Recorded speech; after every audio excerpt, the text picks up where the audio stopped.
So for those of you that are observant, you'll notice I'm not Neil Quinn. For those of you who don't know me, my name is Anna MacIntyre and I'm a Research Associate in Policy Studies here at Strathclyde. And I previously worked with the Centre for Health Policy. I'm chairing because Neil unfortunately has had to give his apologies due to a family commitment. However, I'm really delighted to be chairing today's seminar, which celebrates the work of the Centre for Health Policy and also the Centre's Centre for Doctoral Training, as well as the Citizenship, Recovery and Inclusive Society Partnership Programme. So I just thought I'd give a bit of context and then I'll introduce our speakers. So the Centre for Health Policy Centre for Doctoral Training was established in 2016 to develop a cohort of PhDs in public health and health policy. And these studentships were funded externally by NHS Lothian and NHS Greater Glasgow and Clyde. And the CDT aimed to build research capacity between Strathclyde and international strategic partners, specifically New York University and Yale. So the CRISP network was funded by the European Commission's Horizon 2020 programme, and it connected leaders from academia, policy, practice in the EU and in the US. The programme focused on addressing social exclusion as experienced by people with mental health problems. And the main objectives of CRISP included sharing and disseminating work of what works in relation to social inclusion, citizenship and human rights for people with mental health problems. The collaboration shared learning across 4 key areas of scholarship in mental health, namely citizenship, recovery, stigma and public policy. The programme resulted in 80 international exchanges of academics, PhD students and policy actors, and involved 20 events, including conferences, policy forums and public arts events. And the partnership also led to a series of publications and research funding proposals and reports. So through the CRISP programme, all 3 of the PhD presentations that we're going to hear today were funded to spend between 6 and 12 months in the US as part of their PhD studies. So Dimitar and Claire were seconded to New York University and Kirsten was seconded to Yale. And I had the great pleasure to work with all 3 of our presenters as part of CRISP. And I know that they produced really thought-provoking pieces of work on really diverse topics related to social inclusion and mental health. So I'm really delighted to be able to introduce them today. Just a bit of housekeeping, what we're going to do is each of them will present for approximately 15 minutes and we're just going to go from one to the next. And then I would ask that if you can post questions in the chat and then we'll have a Q&A at the end.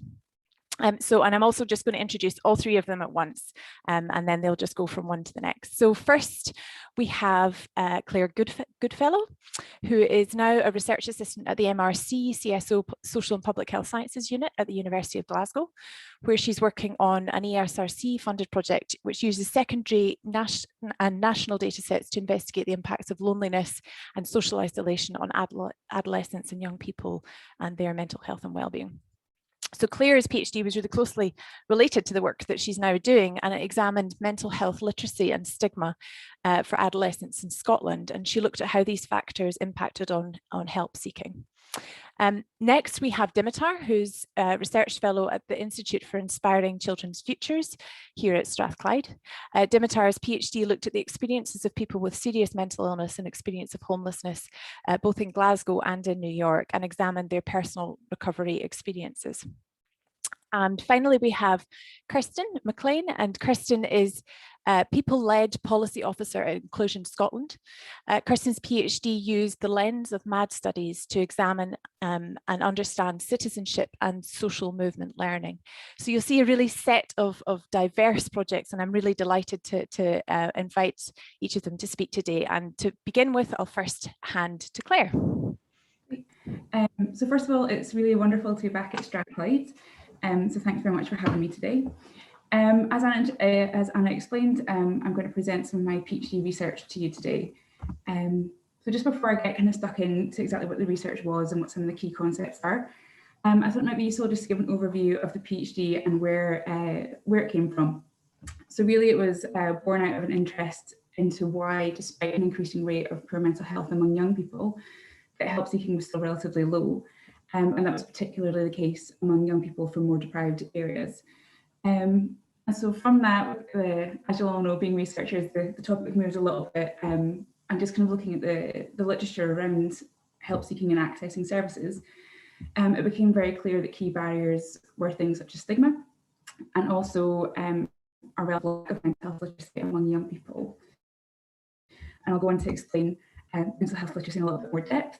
I think the term probably sounds quite intuitive, and it's kind of born out of definitions of health literacy. There's no real hard and fast definition, but the one that is most commonly used was put forward by Anthony Yorm and colleagues about over 20 years ago now. And that was this one here, that mental health literacy is knowledge and belief about mental disorders, which aid their recognition, management, or prevention. So despite that definition being put forward over 2 decades ago, there's still kind of a lack of agreement on exactly what mental health literacy is and how it should be measured.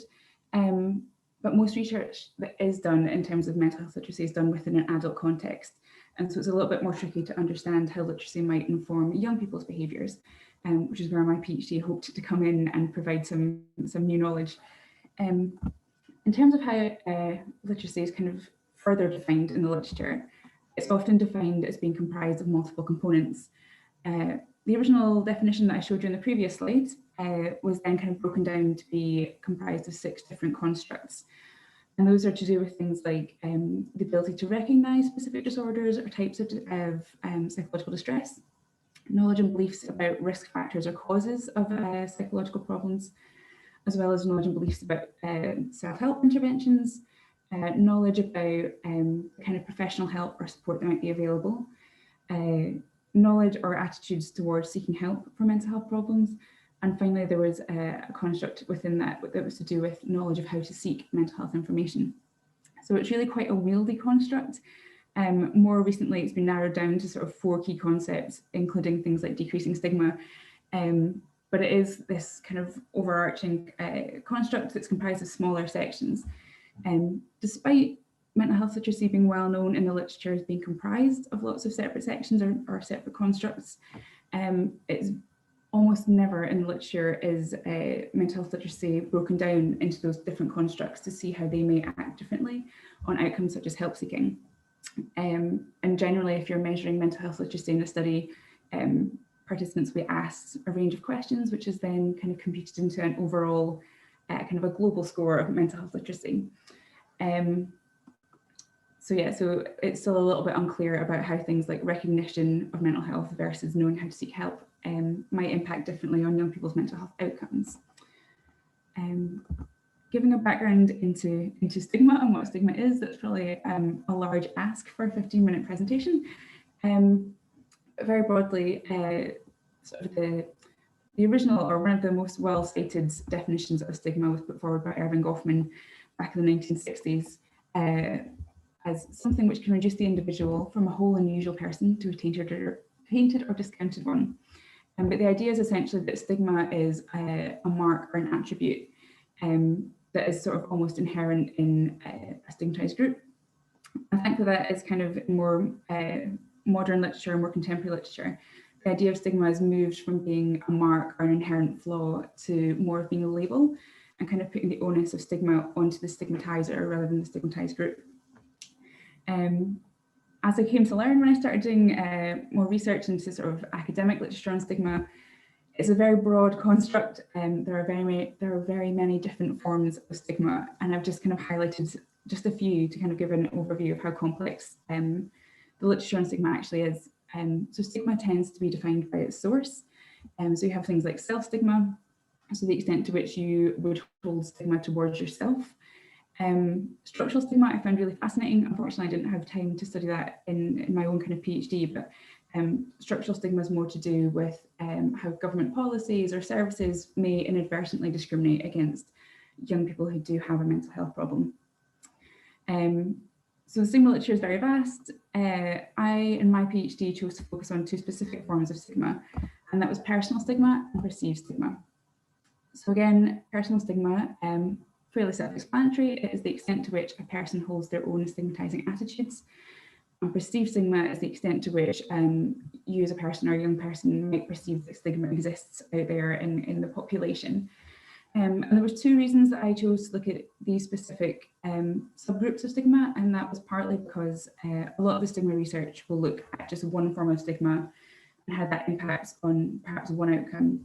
And so therefore you lose a little bit of the nuance on how these different forms of stigma might then go on to impact on help seeking or on other kind of social factors as well. So I was just kind of interested in the differences between slightly different and discrete forms of stigma. As well as that, when perceived stigma is measured in the academic literature, it tends to be very broad. So people are asked, to what extent do you believe that most other people, or to what extent do you believe that the general public have certain beliefs?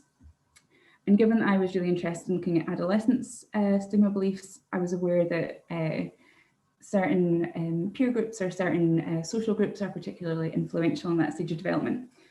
So I was then interested in kind of splitting it further and looking at perceived stigma from both friends and from parents, and then to see whether perceived stigma from friends or from parents was again more influential or more helpful or more prohibitive on young people's help seeking.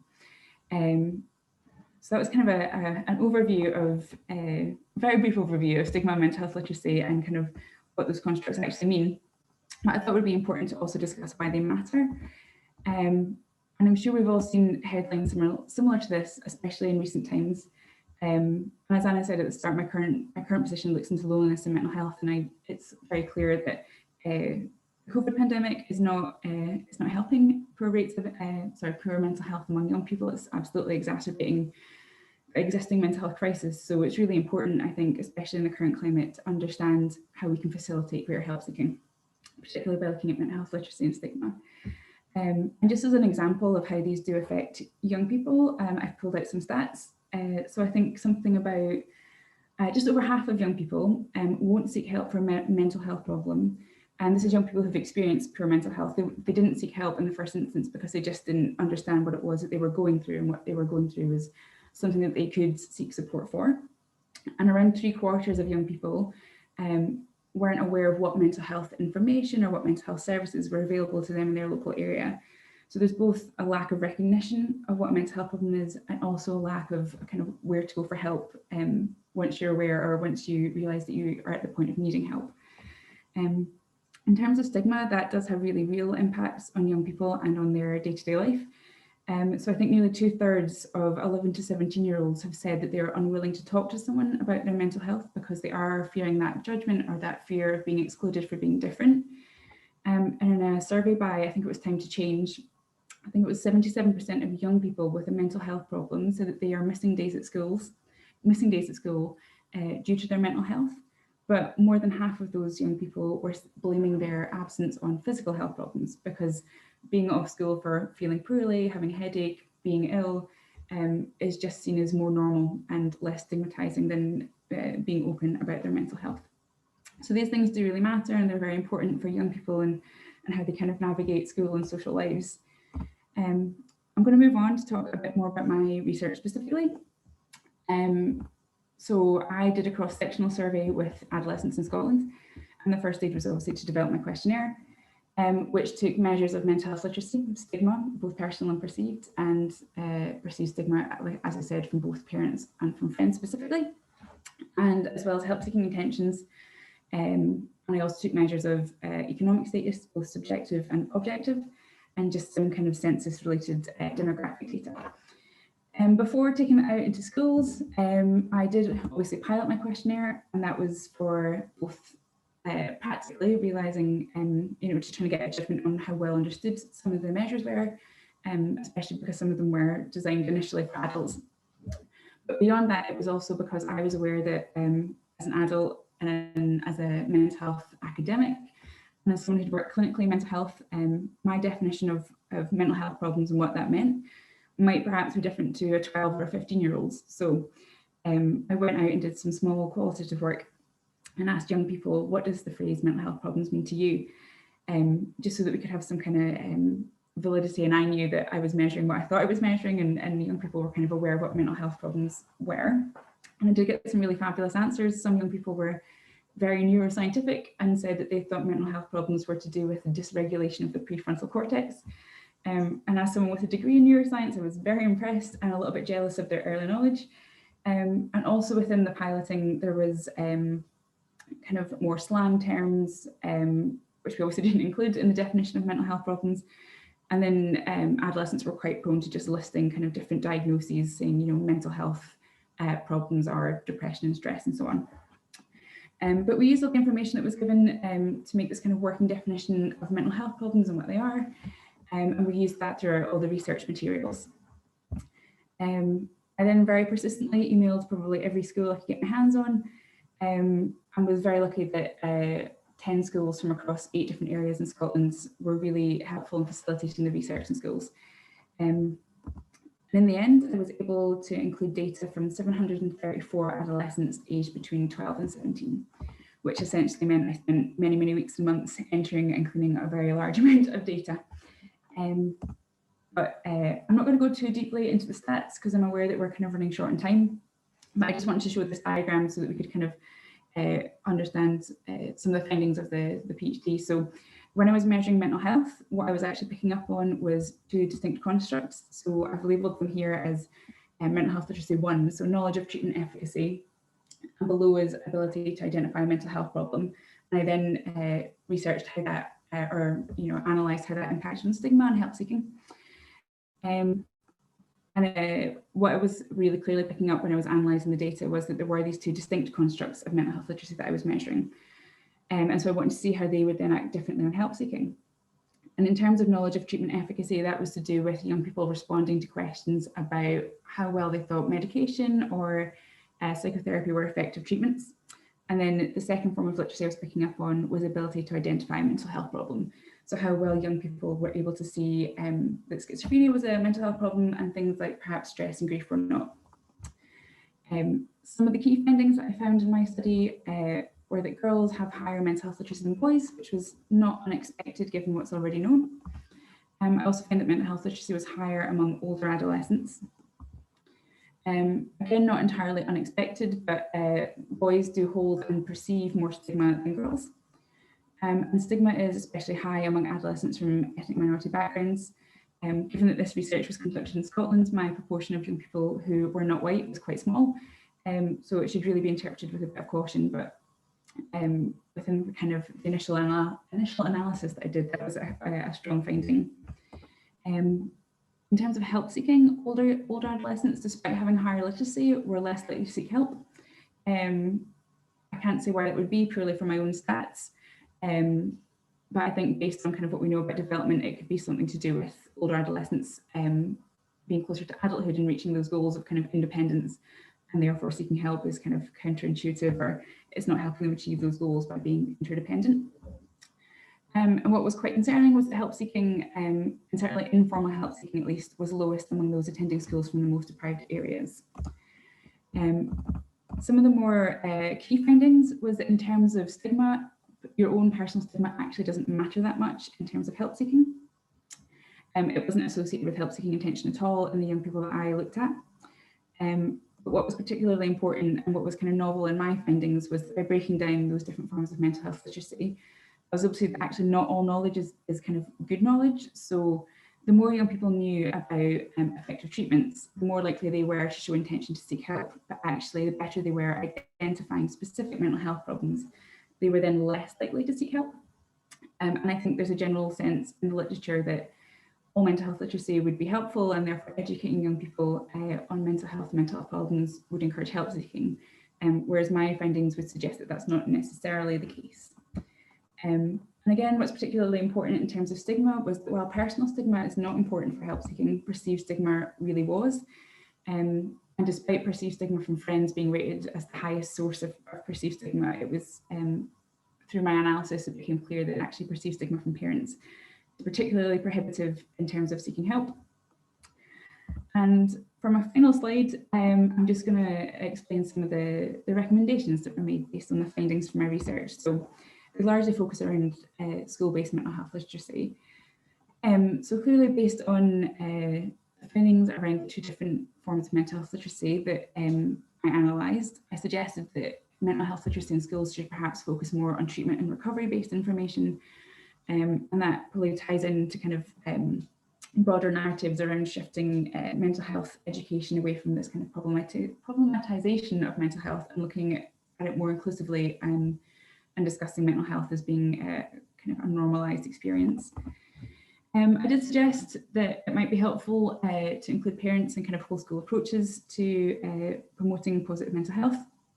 Young people might completely disagree with me on that, and actually young people are often overlooked in terms of developing interventions, and that's something that I would hope to look at in future.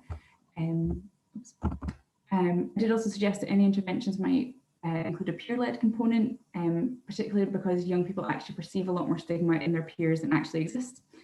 And that would help just encourage these conversations around open and positive discussions around mental health. And finally, I suggested it's important to be mindful of intersectional risk factors for low help seeking, which is a really academic way of saying I think it's just important to be aware that particularly boys have lower mental health literacy and higher stigma, and as do people from ethnic minority backgrounds, they have a greater deal of stigma. So it's just important in designing interventions to be aware of how those different factors might interact and then inhibit help seeking. I'm not sure if I've kept to time, but that was my very brief presentation. So I will then just hand over to Dimitar, who I believe is next. Thank you, Claire. That's really interesting presentation with lots of real clear policy implications. That's fantastic. So yep, we'll hand over to Dimitar if you can share your slides. Thanks. Yes, thank you. Hey, good afternoon, everyone. Thank you very much for attending. It's a great pleasure for me to present today. I hope you can all see my slides. Okay, great. My name is Dimitar, and I think it's a useful transition from Claire's presentation, which I think showcases the power of quantitative analysis in understanding concepts related to mental health, as my presentation will focus on the power of qualitative research to adding another dimension to understanding a concept very relevant to mental health, such as recovery. And the title of my presentation is, it's a few different things that make it whole, understanding personal recovery in individuals transitioning out of chronic homelessness, insights from a transatlantic qualitative study. I'm very briefly going to denote the problem space that my research aimed to address. And this could be simply or briefly expressed by the problem of realizing the recovery vision amidst rising inequalities and anti-recovery services. And my research was concerned with individuals experiencing chronic homelessness, which could be defined as experiencing multiple 2 to 3 episodes of homelessness, each lasting between 2 and 3 months in the last couple of years, or experiencing one interrupted episode of homelessness lasting for at least a year, although definitions of chronic homelessness vary in different jurisdictions. And it has been established that individuals with chronic homelessness have disproportionately high prevalence of complex and severe health and social needs, including serious mental illness. And they also tend to face distinct and more severe challenges to the receipt of appropriate, accessible, sensitive, and recovery-oriented services. And also persons with chronic homelessness and serious mental illness, for example, have been frequently described as being the hardest to help, hardest to reach, and even most service resistant. Homelessness presents distinct barriers to personal recovery and has been described as antithetic to personal recovery. And relatedly, there has been a translation gap, has been defined as a problem in terms of translating the recovery principles, which can be quite abstract, into the day-to-day service provision and organization of health and social care services for people who are homeless. And personal recovery denotes the individual's unique journey towards regaining a meaningful, satisfying, and productive life, despite the chronic nature of their mental health difficulties. And based on those gaps in the literature, my research aimed to advance the understanding of pathways out of homelessness and towards recovery for people with complex needs, particularly those experiencing chronic homelessness and serious mental illness who have been neglected by the recovery literature. And relatedly, I also aimed to foreground voices of lived experience, particularly those voices of persons who might be at the early stages of their recovery, or who might not be in recovery, or even identify with the recovery notion or concept. And this really addresses the dangers of overprivileging recovery success stories, in that the bulk of recovery literature has tended to focus and examine the views and experiences of persons who are already in recovery or consider themselves recovered. This is why I wanted to target a group that might be experiencing serious challenges to not only to sustaining their recovery, but even with identifying with the recovery idea and notion as a possibility. My research questions aim to understand what recovery means for people transitioning out of chronic homelessness, have serious mental illness, what helps and what hinders those individuals' recovery. And I was also interested in the contexts and those structural conditions and contexts and their importance for recovery, which has been another neglected area in the recovery literature. And I also wanted to understand how individuals navigate and negotiate those conditions to enable better well-being and recovery. I conducted my study in several settings in the US and Scotland, and I used a range of methods for data collection, such as individual interviews, also a mobile phone diary I'm going to show in a minute, and also elicitation interviews at the end. So it was an interview-based study that also used visual and other participatory methods through the mobile phone diary. I gathered data from 18 participants across 5 data collection sites, which were services, shelter-based services for people experiencing homelessness.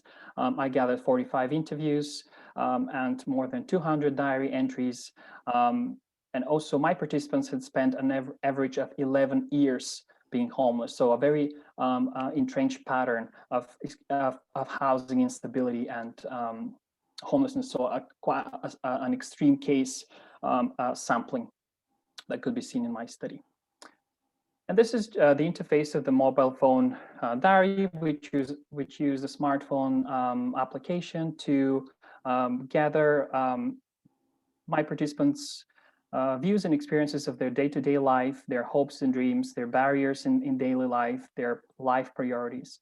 And participants were asked to use a mobile phone and document their experiences for a period of 7 days, after which they came back to for us to talk through the diary entries. And diary entries could be generated in the form of photographs, audio entries, video entries, and text entries as well. And I'm happy to talk about the diary at the end, but I'll show some of the findings in this presentation. 2 approaches to researching inequalities qualitatively, I think are important to distinguish here, and I use both types of approaches to data analysis. And this could be visualized using the tree branches and leaves and roots metaphor. The first approach was inductive bottom-up analysis, which focused on individuals' lived experience on what can be seen, what can be reported and articulated by participants. In my study, I used phenomenological analysis, IPA, and really the aim was to understand their lived experience in an empathetic, authentic, faithful way. But I also combined this approach with a theory-driven analysis using critical realism. And this corresponds to the tree root metaphor, in that I aimed to examine the interplay between social structures, social relations, and individual agency shaping recovery. And those mechanisms are, in a realist sense, hidden, unseen, and we aim to unearth them by using theories and specific types of inferences to draw from the qualitative data So I combined a bottom-up approach with a theory-driven approach to understanding inequalities and to answer quite different questions. The lived experience of recovery versus understanding the structures and mechanisms that actually give rise to those lived experiences. Just a brief overview of the findings from the phenomenological analysis of my interviewed and mobile phone diary data. So those 6 themes relate to facilitators and barriers to recovery based on participants' lived experience, and they related to safety, security, and a sense of constancy, having the ability to reflect, having the ability to engage in reflective activities and gain knowledge, envisioning a better life, gaining an insight not only into mental illness, but also into one's life priorities, learning positive skills and unlearning negative coping behaviors, such as self-isolation and substance use was important for my participants, finding meaning and purpose of life and grappling with the sense of meaninglessness that a few of my participants were struggling with. Social and emotional connectedness and restoring a positive sense of self were also important for realizing recovery. What was interesting is also how participants reflected on the recovery notion. Altogether, recovery was described as an unfamiliar, ambiguous, and even fearful notion, and it was described in implicit, negative, and ambiguous terms, such as I'm in and out of recovery, I'm just hanging in there. Recovery to me means not being consumed by my mental health. And one participant said that recovery was fearful because it was the first time that they were actually had the stability and support to actually engage in reflective activities and work to define recovery. Recovery was also described as an unpieceable phenomenon, as something containing having multiple different elements. I'll skip those points for the time being and focus on the role of temporary accommodation. Temporary accommodation was, I found that was an ambivalent site for mental health recovery in that it had both recovery enabling and recovery impeding functions. For some participants, temporary accommodation was described as a safe haven for restoring home-likeness, as a place for reflection and insight, and a place to engage in occupational and social activities. But also, other participants described their temporary accommodation as open prison, as a restrictive place, as a place of illness that was volatile and difficult to predict and control, and also a place where they experienced existential vacuum or isolation and existential fear and uncertainty. Okay, I'm going to skip this slide and go to some of the findings and images that were generated using the mobile phone diary that captured participants' lived experience. You can see a picture of the Bible, which expressed participants' sense of gratitude and sources of strength. Pictures of the empty bottles, which defined that participants' experience of depression, boredom, and alcohol use, and also the drain basin, which metaphorically captured one participant's feelings of existential fear, social exclusion, and existential vacuum, in a sense. Other entries reflected the importance of doing and engaging in occupational activities, and that idea of recovery as a contextual relational phenomenon that emerges from the process of doing, the process of engaging with the world, with others, with meaningful activities as well. The mobile diary also produced fascinating insights about boredom, exclusion, the idea of nothingness, of non-participation, non-presence, about the volatile nature of shelter living, as I mentioned, about sources of gratitude that my participants wish to communicate, and also revealed the importance of reflection, moments of reflection, peace, quiet, and leisure activities, revealed collective acts of resilience, but also revealed the physical toll of treatment and recovery that was revealed in my participants' entries as well. skip this slide and talk briefly about participants' preferred types of support. Participants discussed the distinct benefits of several different types of support for their health and social needs, such as medication, such as caseworker support, counseling, and peer support. And really the common theme in terms of factors that made the support helpful and recovery-oriented was feeling heard, heeded, and respected. And one participant spoke of their caseworker as, the way she treats me, she talks to me like a family member. I could just talk to her about anything. She will break me out. I even forget that I was depressed. And that really reflects the importance of empathy, that non-judgmental, receptive, and flexible stance. And participants also really appreciated the active and compassionate listening, as opposed to providing quick fixes to their problems. And they valued expertise and practical support, but they also valued the importance of small things, of small gestures, feeling included, feeling human through their interactions. And again, this lends support to the idea of recovery as a relational phenomenon that emerges from humanizing interactions. Very briefly, the insights from a critical realist analysis.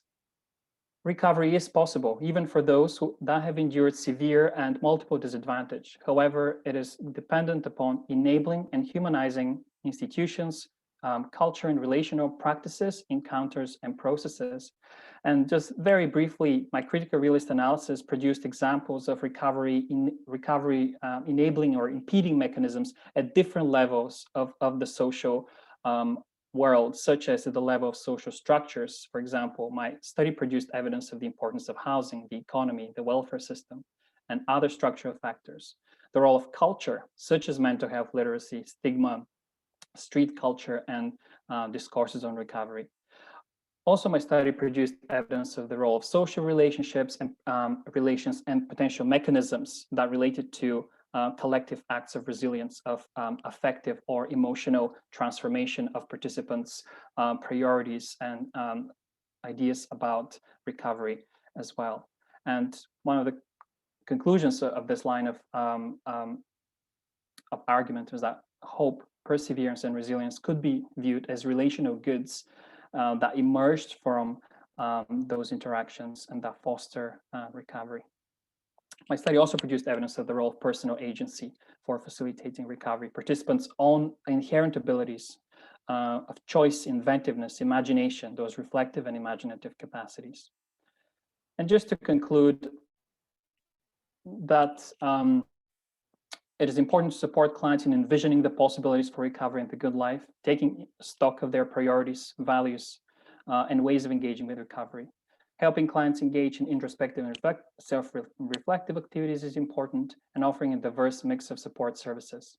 Hope is born out of humanizing social interactions, and service providers should be mindful of the potentially harmful effects of occupational alienation and institutional uncertainty. And the enduring effects of cumulative adversities should also be recognized. This lending support to the importance of a biographical approach to supporting people's needs. Yeah, thank you.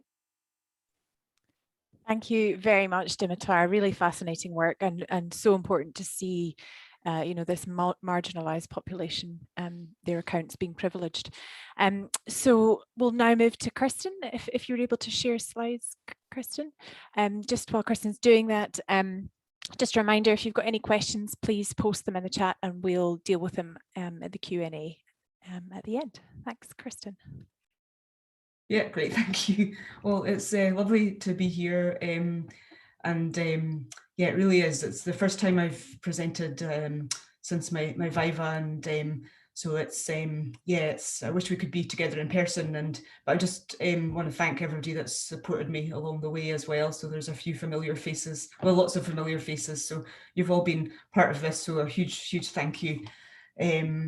So I'll just make a start, and I'm just going to share some of some of my experiences doing my doctoral research. And my PhD was part of the CRISP work package that looked at conceptualizing and measuring citizenship. and I looked at people's experiences of the intersections between citizenship, education and mental health. Just to give a bit of background, that the project really grew out of work that I've been part of for a long time with the Urmad History Project, which is based at CAP's Independent Advocacy. And it's an oral history project, really a form of service user-led research about the history of the mental health service user movement in Lothian. And as part of that work, we did some curriculum development, and we developed a course called Mad People's History and Identity in partnership with Queen Margaret University and NHS Lothian. And this very much locates mental health within a wider social and political context, and also the curriculum draws very heavily on the history of the mental health service user movement. And just to say, actually, there's a really exciting development in this work this year, that we now have a master's level course in Mad Studies that's just started at Queen Margaret. So I'd really encourage you, drop me a line and I can put you in touch with Elaine Ballantyne and Anne O'Donnell, who are involved in that piece of work. I also, as part of my PhD, I wanted to take that experience with me. I suppose you carry that with you, you know. So I took all that experience with Urmad History and Mad Studies, and I spent a year of my PhD in the US, which was an incredible experience. I was based at the Programme for Recovery and Community Health at Yale, and I worked alongside the Citizens Community Collaborative, where they've developed a model of mental health and citizenship. And I was particularly interested in, because I had this interest in the educational aspects and the educational spaces, I was particularly interested in the work of the Citizens Project, but what happened when people, which includes informal classes around citizenship topics, and but I was particularly interested in what happened when people graduated from Citizens Project, moved on to the FACE group, which did kind of community organising. And then also people were starting to join, and this was something that hadn't been researched before, was joining this group called Witnesses to Hunger, which was entirely separate political activist group campaigning around food insecurity. So I was interested in that journey and that trajectory. So I really wanted to privilege how people with lived experience made sense of these educational spaces and these spaces, I drew a lot on the theory of social movement learning, which became a really useful theoretical framework for me in the research, and I wanted to explore how these spaces contributed to personal and political agency, and I wanted to understand what changed for people, but what aspect was it of these experiences that led to the changes, and then what narratives of citizenship emerged.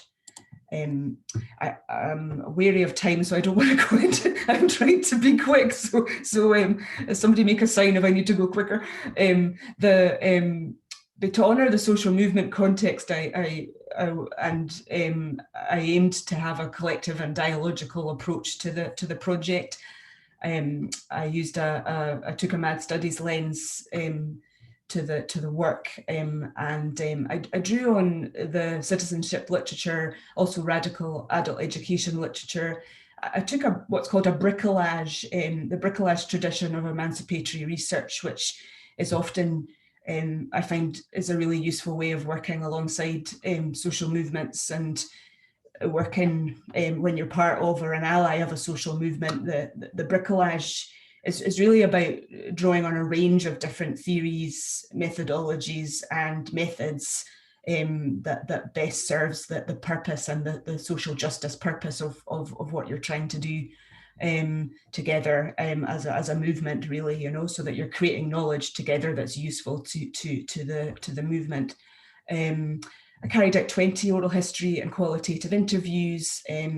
As I say, I used a collaborative approach, but also I used arts-based methods, and including badge making workshops and a mural making workshop in the US, extensive research notes, and I also did some archive analysis or documentary analysis of material that was existing already, both in Scotland and in the US. And I used thematic analysis to analyse the material, and we did that collectively to start with. I would have liked to have done it collectively all the way through, but in reality we did it together collectively as a group with the Citizenship Cafe group in Scotland, and we analysed some of the material together to develop some initial codes that would then go on to inform the rest of my analysis, which I did using line-by-line coding, both manually and in vivo, and then using feedback cycles, which also comes from social movement research. Just a word cloud that we developed after one of those feedback cycles. And a flip chart. God, I love flip chart. I miss flip charts. Yeah, from one of the early meetings in Scotland. So in terms of some of the themes that emerged, people talked about, from when they talked about what changed, it was about moving from isolation to connection. Validation came out as very strong in both settings. In the US, there was a strong discourse of hope and of gaining tools and of second chances. So there was a which I linked, which had resonance for me with the redemption narratives, and so I drew on some of the literature around redemption narratives and generativity as well. In Scotland, people also talked about validation, and also they talked about seeing themselves differently now, and they used words like gasp moments or light bulb moments to describe their experience. And also that connection was not just connection to other people in the room, but also a connection to a shared history or a collective identity, which I think which people said also came from learning about the history of the movement or the service user movement. This is just one of the quotes. I won't read it all, but having been labelled, I think, and having everything with me put down to my mental health, it's given me the courage to stand up and go, no, actually, I'm not putting up with this. I've come away from the course feeling that wee bitty more powerful in my own voice. It's increased my feelings of self-worth, and for want of a better word, entitlement. Can't think of a better word, but I'm entitled to be treated fairly. I'm entitled to be listened to. I'm entitled to be heard. And I think that's what I mean by entitlement. And then somebody from the US, sometimes in a clinical setting, I have to wear a mask, do what my therapist says to do. In a clinical group, I'm alone. In facing witnesses, I'm part of something. And I love this bit, we're part of each other. People described a shift in thinking or awareness. In the US, that was around moving from, people described being a negative impact in their community to moving towards being a more positive, having a more positive impact, and that they related that to this notion of giving back, which was a really strong discourse that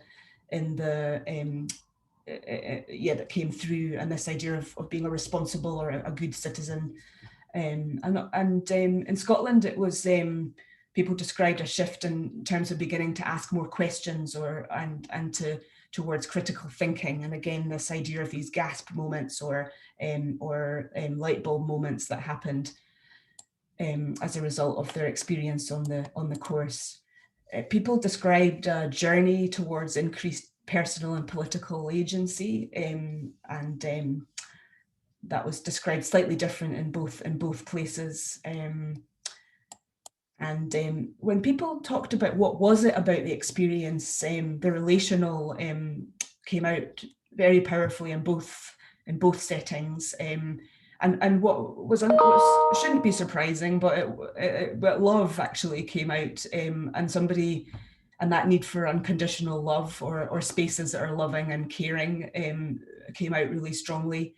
So and non-clinical spaces were important. And this idea of so in terms of pedagogy, or what was it about the pedagogy, there was issues in the US about it being linked to the relational, but also there was this form of a situated form of social movement learning through action. So that was when people joined Witnesses, they were learning about social movements through being part of one, or learning in the struggle, if that makes sense. So that had a real powerful impact on people. And just that connecting the individual experience to the wider structural context, or linking the personal to the political. In Scotland, epistemic justice was one of the strongest themes, or knowing and valuing the knowledge of lived experience and the knowledge that emerges from the movement itself. Again, the relational was very important. In terms of linking the individual to the collective or the structural, that happened through different things in the curriculum. The historical aspect was really important, and the social movement aspect of the curriculum, or the kind of counter-hegemonic understandings of mental health or mental illness. Coming into contact with sociological theories and models also had an impact on people, and all of these things created the gasp moments, or the light bulb moments that people described. These are just some of the narratives of citizenship that emerged. The good citizen, and the loved and loving citizen, and then the activist citizen. I'm just aware of, how are we doing for time? I'm just aware of time, Anna, my clock. Probably got another minute, 2 minutes, I think. Okay. So I'm just going to go through the key learning. So really, there was two forms of social movement learning that emerged. In Scotland, it was more an intentional and directive form of social movement learning, where a group of social movement people that have been involved in a social movement had led and on the content of the curriculum and on teaching on the course.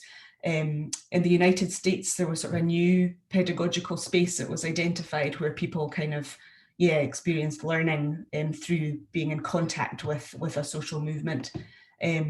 Themes of the relational validation and love, I say, as emerged as really significant. I mean, this is my last slide really, but I mean, I must admit, and I know it's maybe not the done thing to admit this, but often I'm left with more questions than answers.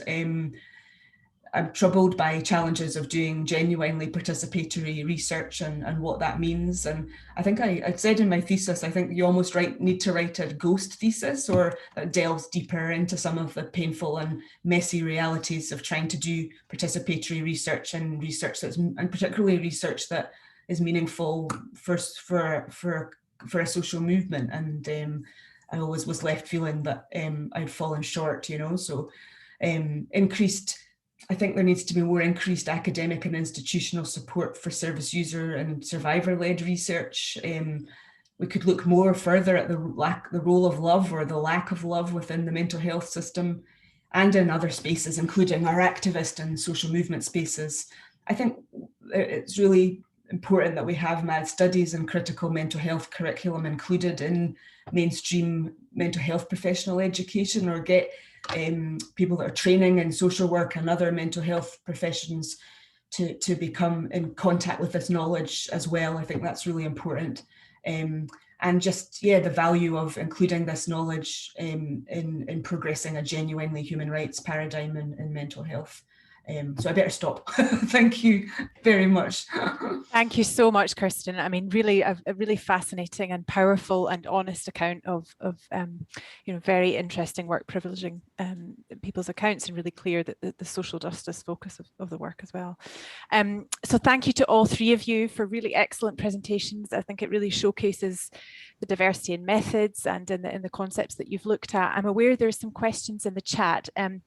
And I'm conscious of time, so I want to come to them. I suppose just to say that lots of positive feedback for you all, saying how impressed everybody is by the methods.